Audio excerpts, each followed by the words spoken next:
ಸಿಡಿಲ ಸಂತ ವೀರ ಸನ್ಯಾಸಿ ಸ್ವಾಮೀಜಿಯವರನ್ನು ನನ್ನ ಮನಸ್ಸಿನಲ್ಲಿ ಸ್ಮರಿಸಿಕೊಂಡು ನಾನು ಈ ವಿಡಿಯೋ ಇವತ್ತು ಯಾಕೆ ಮಾಡತ್ತೀನಂದ್ರೆ ಭಾಳ ಒಂದು ಅದ್ಭುತವಾದ ಒಂದು ಕತೆ ಓದಿನ ಅದು ಬುಕ್ಕಿನಾಗ ನನ್ನ ಯುವ ಮಿತ್ರರೇ ನೀವು ಕೇಳಿ ಸ್ವಲ್ಪ ಭಾರಿ ಅದ ಕತೆ ಇದು. ಹೆಂಗಂದ್ರೆ ಇಬ್ಬರು ಧರ್ಮಾಧಿಕಾರಿಗಳು ಏನು ಮಾಡ್ತಾರೆ, ಭಾಳ ಘನಘೋರ ಯುದ್ಧ ಮಾಡ್ತಾರೆ. ನಮ್ನಿ ಯುದ್ಧ ಮಾಡ್ತಾರಂದ್ರೆ ಈ ಭೂಮಿ ಮ್ಯಾಗಿಂದು ಮರ, ಪಕ್ಷಿ, ಪ್ರಾಣಿ, ಮನುಷ್ಯ ಎಲ್ಲ ಸರ್ವನಾಶ ಮಾಡಿ ಇಷ್ಟು ಭಯಂಕರ ಯುದ್ಧ ಮಾಡ್ತಾರೆ.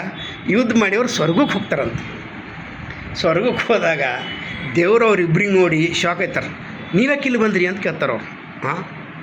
ದೇವರೇ, ನಿಮ್ಮ ಧರ್ಮ ಉಳಿಸೋ ಸಲುವಾಗಿ ಜೀವದ ಹಂಗೆ ತೊರೆಯೋದು ಇಷ್ಟು ಭಯಂಕರ ಯುದ್ಧ ಮಾಡಿ ಬಂದೇವೆ ನಾವು ಭೂಮಿ ಮ್ಯಾಗ, ನೀವು ಇಲ್ಲಿ ಯಾಕೆ ಬಂದಿರಿ ಅಂತ ಕೇಳ್ತಾರಲ್ರಿ ಇದು ಭಗವಂತ ಅಂತ ಶಾಕ್ ಆಯ್ತಾರೆ ಇವ್ರಿಗೆ.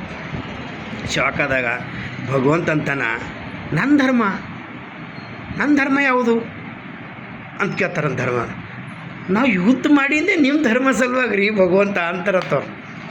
ನನ್ನ ಧರ್ಮ ಯಾವುದಂದ್ರೆ ಸೃಷ್ಟಿಯನ್ನು ಸಂರಕ್ಷಣೆ ಮಾಡೋದೇ ನನ್ನ ಧರ್ಮ.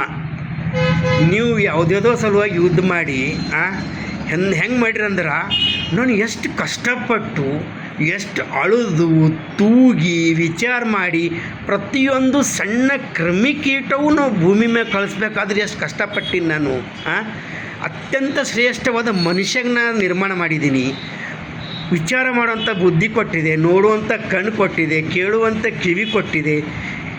ಇಂಥದ್ದೆಲ್ಲ ಕೊಟ್ಟುವಾಗ ನೀವು ಯಾವುದೋ ಒಂದು ಧರ್ಮ ನಿಮ್ಮ ಧರ್ಮ ಸಂರಕ್ಷಣೆವಾಗಿ ನಾ ಯುದ್ಧ ಮಾಡಿದ್ದು ಬಂದರು ನಾ ಹೆಂಗೆ ಒಪ್ಪಲಿ ಈ ಮಾತಿಗೆ ಅಂತ ಭಗವಂತ ಅಂತಾನಂತ. ಧರ್ಮ ಅಂದ್ರೆ ಸೃಷ್ಟಿಯನ್ನು ಸಂರಕ್ಷಣೆ ಮಾಡೋದೇ ಧರ್ಮ. ಅದಕ್ಕಿಂತ ದೊಡ್ಡ ಧರ್ಮ ಯಾವ್ದು ಇಲ್ಲ. ಅಲ್ಲಿ ನೋಡ್ರಿ ಹೆಂಗೆ ನಡೆದ ಕೆಳಗಂದ್ರೆ ಎಷ್ಟೋ ಪಕ್ಷಿಗಳಿಗೆ ಗೂಡು ಸಿಗಲ್ಲ ಹೊಂಟದ, ಎಷ್ಟೋ ಪ್ರಾಣಿಗಳಿಗೆ ಹುಲ್ಲು ಸಿಗಲ್ಲ ಹೊಂಟದ. ತಂದೆಯಿಂದ ತಾಯಿನ ಮಕ್ಕಳು ಹುಡ್ಕತ್ತಾರ, ಮಕ್ಕಳಿಗೆ ತಾಯಿ ಹುಡ್ಕತ್ತಾರ. ಇಂಥ ಒಂದು ದೊಡ್ಡ ಕೆಲಸ ಮಾಡಿ ನೀವು ಇಲ್ಲಿ ಬಂದು ನಾ ಧರ್ಮಕ್ಕಾಗಿ ಹೋರಾಡಿದೆ ಅಂದರೆ ಇಲ್ಲಿ ಹೆಂಗೆ ನಡೀತದ? ಇಲ್ಲ, ನೀವು ವಾಪಸ್ ಹೋಗ್ರಿ, ನೀವು ನರಕಕ್ಕೆ ಹೋಗ್ರಿ ಅಂತಾರಂತೇವ್ರು. ಅಂದ್ರೆ ಶಾರ್ಟ್ಕಟ್ ಹೋಗಿ ಸ್ವರ್ಗದಾಗ ಸೆಟ್ಲ್ ಐತಿ ಅಂಥೇಳಿ ಏನೇನೋ ಮಾಡಿದ್ರೆ ಉದ್ಧಾರ ಆಗಲ್ದು.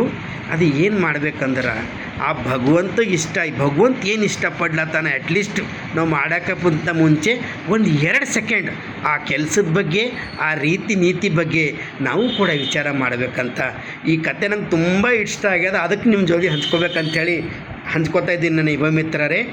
ಆದ ಕಾರಣ ಈ ಕತೆ ನಿಮಗೆ ಚೆನ್ನಾಗಿ ಅನಿಸಿದ್ರೆ ಲೈಕ್ ಮಾಡಿ, ಕಮೆಂಟ್ಸ್ ಮಾಡಿ. ಜೈ ಹಿಂದ್, ಜೈ ಭಾರತ್.